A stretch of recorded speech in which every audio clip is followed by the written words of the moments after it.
I'm an urban explorer, and I ventured into the old 7-mile tunnel system underneath Coventry that I thought was just a rumor. Most people don't know about the tunnels under Coventry. The council keeps it that way. They don't advertise the fact that beneath the city streets, under the shopping centres, office buildings, and even some of the oldest parts of town, there's an entire network of passageways. Some date back to World War II. They were built as bomb shelters when the Blitz turned Coventry into rubble. Others are even older, remnants of forgotten infrastructure, disused sewers, even maintenance tunnels that have long been since abandoned. Most of them are mapped, officially anyway, but there are always gaps, places where records were lost, where renovations sealed away whole sections, where entrances were quietly bricked up and forgotten about. I did not know about them either, not until I came across some obscure forum posts. Threads buried deep in urban exploration circles, talking about the Coventry catacombs. That's not their real name, it's just something that explorers made up. The tunnels aren't catacombs except in name. After what I saw though, I think that name fits better than whatever the council calls them. I spent weeks researching before I even thought about going in. Most of the known entrances were locked up tight. Council access only, heavy-duty padlocks, security cameras. But there are always other ways, and after enough digging, I found one. Like I said, the tunnels are old. Most of the tunnels lead to old utilities or sealed-off air raid shelters. Some, they say, lead to something else, something the city does not want people finding. The entrance I used was in a drainage tunnel near an old industrial site on the outskirts of the city. Officially, it had been sealed away years ago. It was just one of the many forgotten access points that the council deemed unsafe. In reality, someone had cut through the grate a long time ago, and no one had bothered to fix it. The metal bars had been sliced cleanly through. Looked like it was probably done with a battery-powered angle grinder. Judging by the rust on the exposed edges, it was not recent. Must have been years old, at least. The council likely assumed it was copper thieves or homeless people slipping inside, looking for shelter. Maybe they were right. Either way, I knew I was not the first explorer to come through here. I'd found mentions of this specific tunnel in an old Reddit thread from 2019. I think it got removed or something, because I can't find it anymore. I tried using those sites that try and archive Reddit shit, but that did not work either. Remove edit or whatever it's called. As cringe as the site is, the urban exploration subreddit is huge, and occasionally, someone will have something interesting that hasn't been reposted a million times already. Some guy had posted vague directions, claiming he'd gone in about a mile before turning back. Said it didn't feel right. He never explained why, and when people asked, he stopped replying. I searched for follow-ups, but he never posted about it again. This is not a red flag for someone with this hobby. It just made it even more interesting. I pulled my mask up over my nose. The sewers and drains smelled like literal shit. I mean, what was I expecting? I ducked through the opening. The air was thick with damp. All I could smell was rotting leaves, tainted water, and what was probably homeless people's shit. I stepped inside. My boot sloshed through a shallow film of scummy water. The first stretch of the tunnel was not too bad. Old brickwork lined the walls, blackened with age and streaked with mineral deposits. Overhead there were rusting pipes that ran along the curved ceiling. Some of them were dripping. Others were corroded to the point of breaking. The tunnel itself had some sort of wind tunnel effect going on.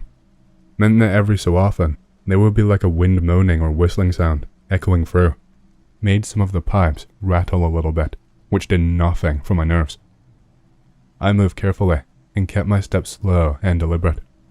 I hid my torch to sweep ahead to check for weak spots in the flooring. I'd done this a dozen times before. Abandoned hospitals, storm drains, condemned buildings. You learn to trust your instincts. If a floor felt wrong or unstable, you did not step on it. If a tunnel felt unstable, you turned around. Even if it was just by sight. Even if I had a vague feeling in my stomach. Simple rules that kept you alive. But this place felt different. It wasn't just the usual decay. It was the air. It had that deep, earthy smell, like overturned soil, thick and damp, clinging to the back of my throat.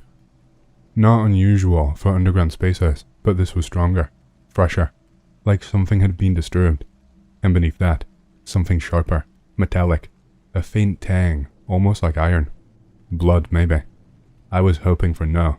I told myself it was just rust, probably coming off the old pipes or pooling in the water from the corroded metal further inside. But the smell lingered. It was so heavy. It only got stronger the further I walked into the tunnel. It kinda gave me a headache. I wanted to press on though, and have a good scout of the place after coming so far already. I'm not sure exactly how much time had passed since my entry to this point, but I found some sort of barricade. It was a thick, steel blast door. It was rusted but solid. It was built directly into the tunnel wall. Its edges were sealed with years of corrosion and neglect. There was no handle, no visible lock to get through. There was just a thick seam of welded metal running along its perimeter. It looked as if someone had gone to great lengths to make sure it never opened again. There was thick and black letters spray painted onto the door. All it said was "Do not enter." Lame. Probably some dumbass kid who thought he was clever. None of this bothered me. Every tunnel system has doors like this. Sealed off sections, old maintenance areas, places the city had written off decades ago. I'd seen doors like it in storm drains, abandoned metro tunnels, and disused military bunkers. Usually, they led to nothing but collapsed corridors or waterlogged rooms. What did bother me was the fucking camera. Bolted into the ceiling just a few feet away. It was aimed straight at the door. It wasn't old, it wasn't broken. It was modern, I mean like recent. It was completely out of place among the crumbling brick and rusted pipes. I saw the little red LED light blinking very clearly. It was almost impossible to miss for anyone with a brain. I had not seen any security when I first entered the tunnels. No cameras, no motion sensors, no warning signs. As far as I knew, this place had been abandoned for years.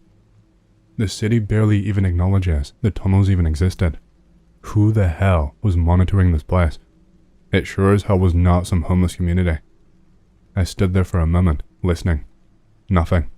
Just the distant sound of water dripping somewhere in the darkness.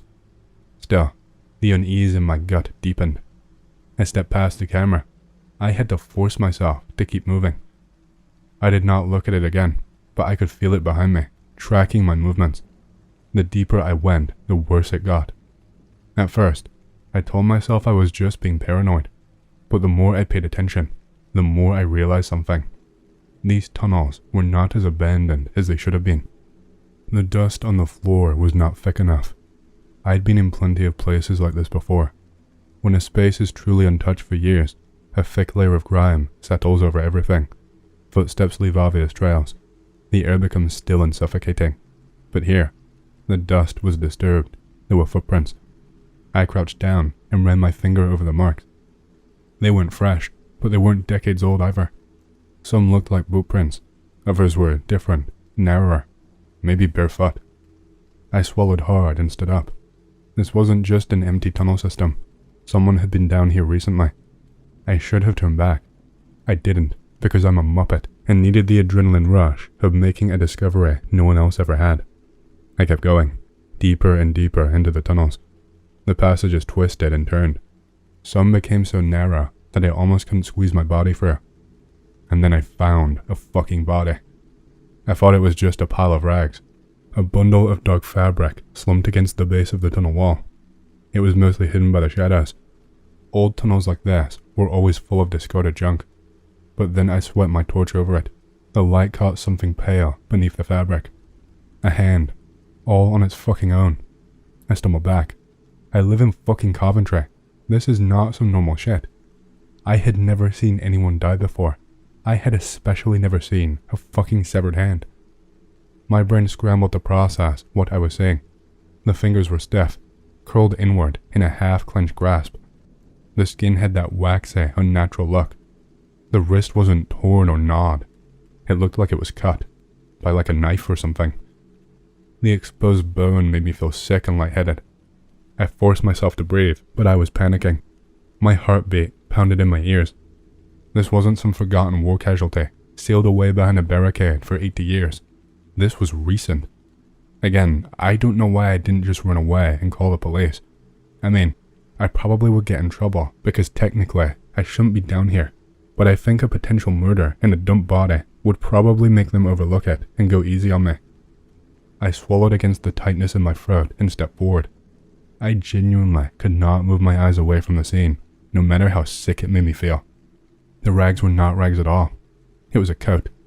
Beneath it, a body slumped against the damp brick wall, head drooped forward as if in sleep. It was a guy. I don't know how old exactly. Not young, but not super old either. Maybe my dad's age, 50s maybe. His clothes were grimy, but they weren't homeless people's clothes. His chest had collapsed inward. The fabric was torn and crusted with blood. Something had been removed. I forced myself to crouch down. My hands could not stop trembling. I couldn't hold the torch still. His ID badge was still clipped to his pocket. I angled my torch to read it. I was expecting a driver's license, or maybe a council badge. Ministry of Defense. I stared at the badge, trying to make sense of it. What the hell was someone from the Ministry of Defense doing down here, in this fucking city? Then my torch caught something else while I was trying to steady my breathing. It was something just beyond the body. A streak of red. Blood. Smeared across the floor in uneven strokes. Drag marks. I followed them with my light. They stretched away from the body, disappearing into the darkness of the tunnel ahead. Something had been pulled deeper into the tunnels. I followed the drag marks. Why? Because I'm an idiot who felt invincible from past explorations. Nothing ever happens. Nothing has ever happened to me before. I felt like if I turned back, it was probably GG, and I would never find out. I would never be able to sleep again, without knowing, and I did not want to ever come back. The tunnel sloped downward. The floor was slick. The water pooled in uneven dips in the concrete. The air grew warmer the deeper I went. It was thick and humid. Each breath felt heavy. The smell was worse now. Then I found a room. It wasn't like the rest of the tunnels. The walls here were not brick or concrete. They were metal. Smooth, reinforced, industrial looking. They looked like something built to contain rather than connect. A facility, not a passageway. The door had been ripped off of its hinges. Not cut, not blasted, ripped. Thick steel, twisted and peeled outward, like something had forced its way through from the inside. I ran my fingers over the damage.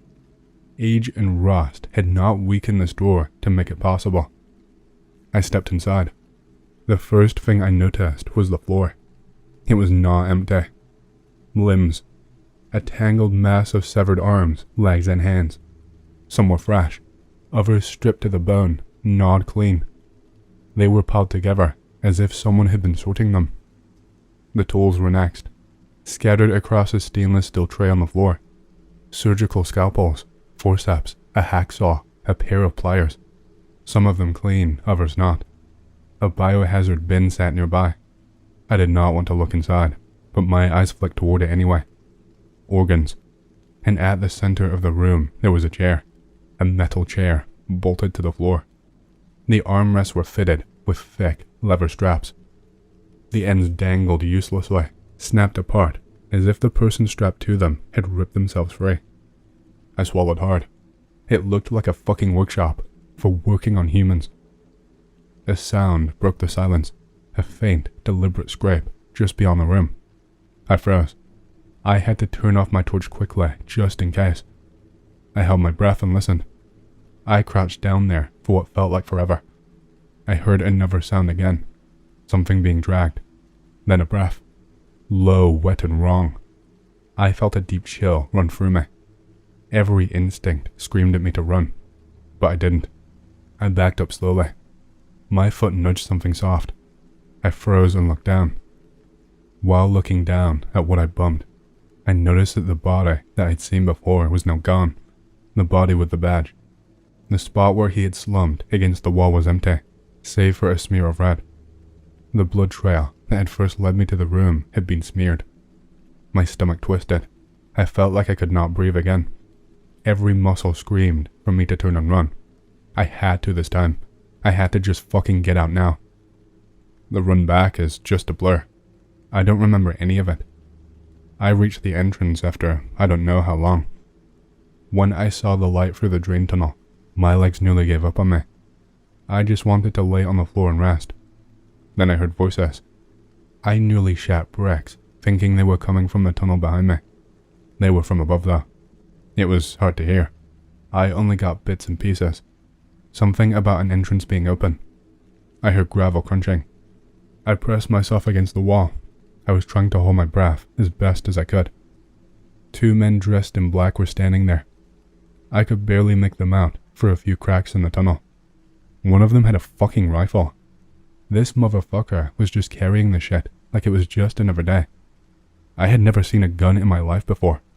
It almost didn't seem real. I heard some more mumbling. Something like, "You sure no one got in?" "If they did, they won't get out," was the only reply. My mouth went dry. I did not stick around any longer. Thankfully, they did not see me. I had to double back and find a different way. I crawled through a narrow side tunnel. I did not stop until I found another way out. A rusted, half-collapsed storm drain nearly half a mile from where I had entered. I forced myself through the gap. Messed up my hands pretty badly getting through. I did not stop running until I was somewhere familiar. I still don't feel safe now. I don't know who they were. Military? All I know is that those tunnels are not just abandoned bomb shelters. Someone is using them. I have no idea what for. The government knows. They have to fucking know. They're keeping it locked down, guarded. I honestly have no idea how I even managed to slip in. The odds of me getting both in and out must have been miraculous. All I know is that I don't have urban exploring as a hobby anymore. Does anyone from the UK around the Coventry area have any clue as to what the fuck is going on? I can't find anything else about this anywhere. Hey, hope you've enjoyed the story so far. If you want to hear more, make sure to subscribe, like the video, and leave a comment because it lets YouTube know you like the content and helps more people to see these videos. My next big goal for the channel is 100,000 subscribers, and as a celebration, I will be doing a Q&A video once we hit that goal. Thank you, and back to the stories. I was visiting my grandfather Sanich, who was knocking back another shot of vodka. He leaned into his chair and stared at the floor with a heavy look. He was only 62 years old, yet he drank like a man who did not have much time left. I didn't visit my grandfather often. I lived across the country, and there were few reasons to come. But when I did, he managed to keep me there for at least 3 days each time. Out of all his grandchildren, only my sister and I visited, though I hardly knew her. When I was young, I'd often spend weeks or even an entire summer at his place. Back then, whenever family life became too complicated, they'd send me to Sanich in Yekaterinburg. He had a habit of telling funny yet strange stories, ones I didn't fully understand at the time. As I grew older and got to know him better, I realized my siblings were missing out on something special. Grandfather Sanich was unlike anyone else. There was never a dull moment with him, and his stories always seemed fantastical, so much so that I never knew where the truth ended and fiction began. His habit of turning serious topics into jokes sometimes annoyed me, but his ability to captivate was hard to resist.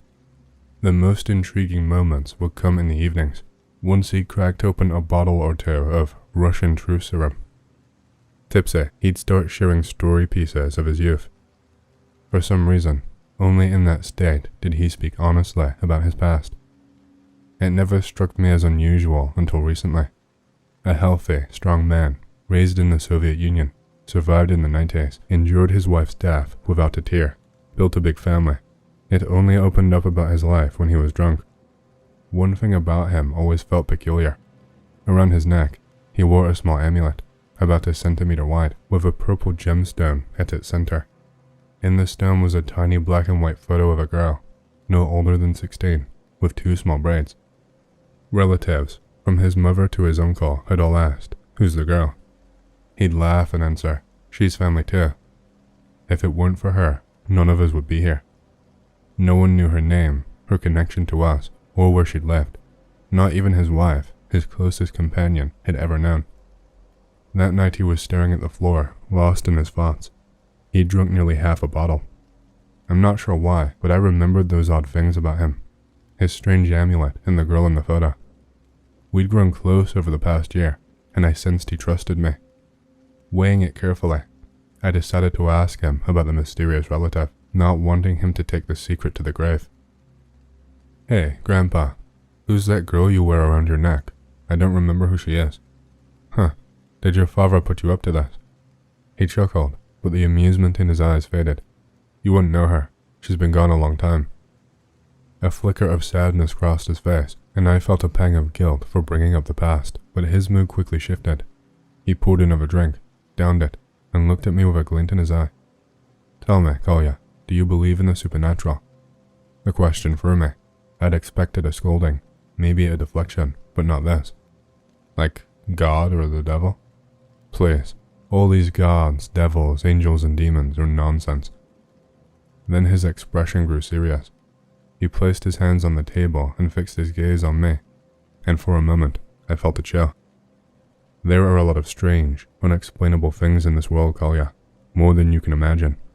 He patted the amulet around his neck. "So, are you saying you've seen something supernatural?" I asked, my curiosity piqued. Usually his ghost stories were no more than tales of coffins on wheels or the black street. "I'd like nothing more than to tell you no," he said darkly. A quiet settled between us. "See, Kolya, not every story is meant to be told. Some things, some people might think you're crazy for sharing." "Come on, Grandpa. None of your other stories are exactly jail-worthy. Flying buses and people turning into toads. Don't you think that's a little odd?" I tried to smile, but it probably came out awkward. "It's one thing to spin a tall tale," he replied, "but it's another to relive the events from your past. Maybe it would help to talk about it," I offered. "Like you said, no one else knows her but you." "Ha, you sly fox, trying to get an old drunk man to spill his secrets, just like your great-grandfather." He smirked. He downed another glass. "Well, fine. Maybe you're right. Maybe I do need to get it out. After all, I won't be here forever, and I know you won't betray me." He nodded at me in that conspiratorial way of his, gathering his thoughts. I tried hard to hide my excitement, bracing myself for what felt like the biggest moment of my life. Her name was Alice. As you know, my so-called adolescence took place in the mid-60s. Brezhnev had just taken power, and the era of stagnation had begun, a time of developed socialism and supposed universal happiness. My father, no longer young, had spent half his life working for the NKVD, and, after the reorganization, went on to serve in the KGB, where he got various perks and occasional orders from above. His lifelong dream was to move to Moscow, closer to his brother, who was managing some rundown factory. Finally, he got his wish, and then some. Besides the apartment he already owned in Moscow, he was granted two more. One of them, as it happens, is where we are sitting now. I will never understand what went through that old man's head, but he chose to live, not in the decent apartment in the center, but in a high-rise on the outskirts, near an abandoned construction site. Even now, half-collapsed concrete shells are scattered around there. Your great-grandmother tried to talk him out of it, but she was quickly silenced by a slap across the face with a frying pan, and that was the end of the discussion. His reasoning, I think, was simple enough. A man who spent his life grinding through people inevitably makes enemies. As for me, I could not care less about any of it meaning the Soviet Union, communism, and the whole concept of the workers' paradise. None of it ever made sense to me, partly because I'd refused to join the Komsomol. My father often punished me for it, saying I was letting down the family legacy, all because I did not want to devote myself to building communism. I remember the day we moved in. We were all sitting around the table when my mother started asking questions about the construction site across the street. Our windows looked right onto it. It seemed odd. The whole project was just left unfinished. Maybe now that's common, but back then, for a major construction project to be left in the dust, it would take an American landing on Soviet soil. My father brushed her off with something about bad soil, but as an adult, I'm convinced he knew exactly what was going on there. He made it clear I was forbidden to go near that place, even threatening me with consequences if I did. That only made me more determined to check it out. More than once, he'd smack me on the back of the head, just as a reminder to stay away from the site. Looking back, I see that his concern was genuine, not just the outbursts of a tyrant. He was scared for me, though I did not realize it then. I'd been seeing Alice for about 6 months at that point, which was practically an eternity when you're 16, especially with a KGB father, and her father being a deeply religious man. She usually wore a simple white blouse, no tie, and a green skirt. Her blonde hair was braided into 2 neat pigtails. We'd already mapped out our lives together. When we turned 18, we'd marry and move to study in St. Petersburg, or rather, Leningrad as it was then. After we graduated, we'd have 2 children. I'd work at the observatory searching for stars, and she'd be an archaeologist. Of course, it did not turn out that way, though I did eventually work at the observatory. Unlike me, Alice was a true believer in communism, but that did not get in the way of our relationship. Her family was as eccentric as mine, and we hit it off right away. As happens with first love, we were swept up entirely, oblivious to everyone and everything around us. We drifted from our other friends, but we did not care. We had each other, and that was all that mattered. When she found out about my family's move, she was a bit disappointed. No more living across the street from each other. No more staring at each other through the window for hours. That's when I suggested we explore the construction site together. Idiot move. I knew my dad would be leaving for work in the GDR to monitor some dissident, and Mom worked in a metallurgy factory, sometimes staying for days at a time. This left us plenty of time. Once my father left and Mom was at work, I invited Alice over to check out our new digs. When she came in, she was speechless, then burst out laughing, saying that even animals wouldn't live in a place like this. I didn't bother defending my father's choice, I just agreed with her. I won't go into every detail of that afternoon. I'll just say that the unfinished construction site, the way it loomed across the street, seemed strange to her too. By evening, the view of those half-built, abandoned buildings looked even eerier. If we'd had any sense, we would have thought twice about going there, but we made a plan. We'd sneak into the site that Saturday evening and explore. It was close to the weekend, so her parents wouldn't worry about her staying out late. I remember that evening's weather vividly. By 6, an odd twilight settled over the city, casting an orange, almost desert-like glow across everything. The warmth and strangeness of it filled me with excitement, a peculiar energy that made everything feel even more surreal. We did not approach the construction site like sensible people, either. Instead of meeting at the entrance, we decided to play a strange game of hide and seek, the idea coming to both of us at once. I did not even stop to consider any possible danger. So there I was, standing in front of the construction site in a blue shirt and brown shorts, glancing around. The place was meant to be a small residential complex, a cluster of buildings for factory workers. There was a flimsy half-meter fence around it with "Do Not Enter" signs, as though the communists thought a rickety fence could keep people out. They should have built a 10-meter wall and dug a trench filled with spikes. The site itself was a mess of facades and concrete panels for about 20 unfinished buildings, the tallest reaching 4 stories.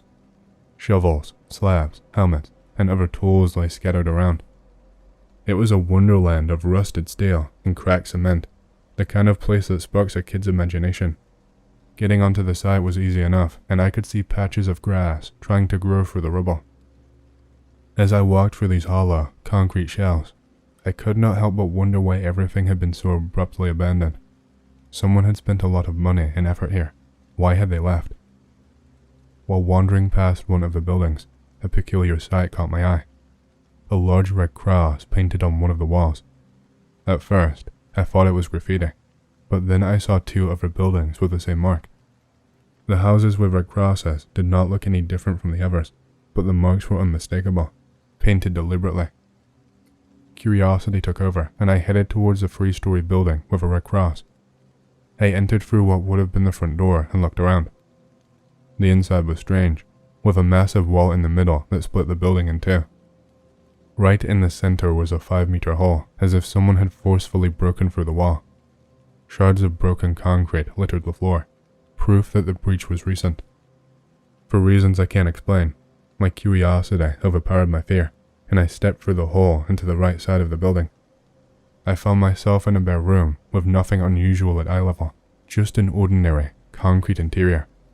But then, on the floor, I noticed something bizarre. A heavy iron staircase led down, ending at a massive iron door embedded in the floor. It was one of those industrial doors you'd expect to see in a high-security building, not on an abandoned construction site. The most unnerving part? The door had no handle, no visible way to open it. Suddenly, I heard voices nearby, and my blood ran cold. Fear gripped me, and I was sure they were KGB agents or soldiers. Instinctively, I retreated to the left side of the building, climbed up to the third floor, and flattened myself under a window. I lay completely still, barely daring to breathe. The voices grew louder. I strained to hear, and soon I caught fragments of their conversation. "Alright, Soyoga, let's take care of these assholes once and for all. Yeah, Lyoka, they messed with my girl." A wave of relief washed over me as I realized they weren't government agents, just local thugs. Peeking through the window, I saw about 10 or 15 guys gathered outside, holding makeshift weapons, metal rods, sticks with nails, even a few knives. Among them, I recognized a few faces from school. Then, from another direction, a second group of thugs appeared, squaring off with the first. One yelled, "Vasya, you fascist." A shouting match broke out, escalating quickly, but then I spotted a movement across the way. On the second floor of the building opposite, I saw Alice peeking out with a smile on her face. She'd been watching this mess too. The two groups below hurled insults, and finally, one of them threw a rock or a knife, hitting someone. A scream of pain filled the air, and then the two sides rushed each other, launching into a brutal, chaotic fight. These weren't just high school scuffles. These guys were swinging to kill. I tried to stay out of sight, waiting for the brawl to end so we could get out of there, but then I heard a loud crash. Alice had pressed against the loose panel, and it fell off, taking her with it. She tumbled to the ground, landing right beside the fighting thugs and knocking one of them over. Everyone froze, staring at her. "What the hell are you?" one of them yelled, a look of anger and suspicion in his eyes. Alice struggled to get up, and the group's leader, Vasek, barked at her. "What, you're here to snitch on us?" One of the guys leered at her. "How about I have some fun with her, Vasek?" But just then, an ear-splitting, metallic creak echoed across the site. I'd never heard anything so terrifying. The sound was so loud I covered my ears, wincing in pain. When it finally stopped, everything was dead silent. Even my heartbeat seemed to have paused. I didn't have to be a detective to figure out what had happened. Somewhere down in that abandoned basement, the iron door without a handle had opened. Then came another sound, a deep, mechanical rumble, like the sound of a tank roaring to life, or an ancient machine grinding into motion. During that time, I managed to crawl up to a window on the second floor, and the whole scene opened up before me. The memory of what I saw would stay with me forever. 3 mechanical creatures burst out of the building I was in. My first thought was robots, but they weren't robots in the usual sense. 2 looked identical, nearly 2 meters tall, armless, with small legs and horse-like heads connected by a flexible metal body. The third was different, 3 meters tall, with disproportionately long limbs and a thin body. Instead of a head, it had a black sphere with 2 glowing dents, which I guessed were eyes, and a large triangular purple nose. "What the fuck are you?" was all one of the thugs managed to shout. The machines attacked suddenly. The horses impaled the gopniks with their bodies, and the nosed one emitted a sort of lightning from its eyes that struck the thugs dead on contact. It took them no more than 15 seconds to kill all the gopniks, and no more than 10 to devour them. They killed everyone except Alice. When the last gopnik was eaten, the machines gathered around Alice, who had already stood up. Her face was streaked with blood, and tears ran from her eyes. She looked at the big-nosed one, then at me. The nosed one let out a mechanical scream and slowly picked up Alice in its right hand. She was so shocked she did not even try to struggle, just started laughing nervously, her gaze locked on mine. The machine seemed to have some kind of intelligence. All of them turned to face me at once. When fear controls you, time stretches endlessly. I felt it myself then. I don't know how long we stared at each other. It could have been seconds, minutes, or hours. In the end, my nerves gave out, and I lost consciousness. When I woke up, it was cool and dark outside. The machines were gone. Alice was gone. Only a massive, congealed pool of blood and a few sharpened objects reminded me of what had happened. After that, my memory is blurry. I barely made it home, and Father reported about Alice's disappearance. The next day, the police station was crowded, you understand. They assured everyone there'd be a thorough investigation. Oddly, my father returned the next day. I never learned the results of the investigation, but my father came home furious. He told me that if he found out I'd been involved, he'd shoot me himself. Alice was never found. In time, the case was shelved and forgotten. It wasn't profitable. They needed to cover it up, not investigate it. They began demolishing the construction site, marked as unsafe. Strangely, they did not demolish it completely. I don't know what those creatures were, where that door came from, or where it leads, and I don't want to know. Why did they leave me and Alice alive? I still don't know. I tried to forget it all my life, but something like that leaves a mark on your mind. As an adult, I returned to that place many times, but the building had been demolished, replaced by a simple platform. I'd stand near it, hoping it would open, and Alice would come back, and everything would be as it was. I still blame myself for her disappearance, but I continue to believe she's out there somewhere, alive, waiting for me to find her. Grandfather Sanish took another shot of vodka, leaned back, and stared thoughtfully at the floor. Tears glistened in his eyes. I didn't know how to react. On one hand, it was hard to believe, but on the other, it didn't seem made up. I found myself tearing up too. You see, Kolya, some stories aren't meant to be shared widely, especially ones that could get you sent to a mental hospital. We did not speak again that night.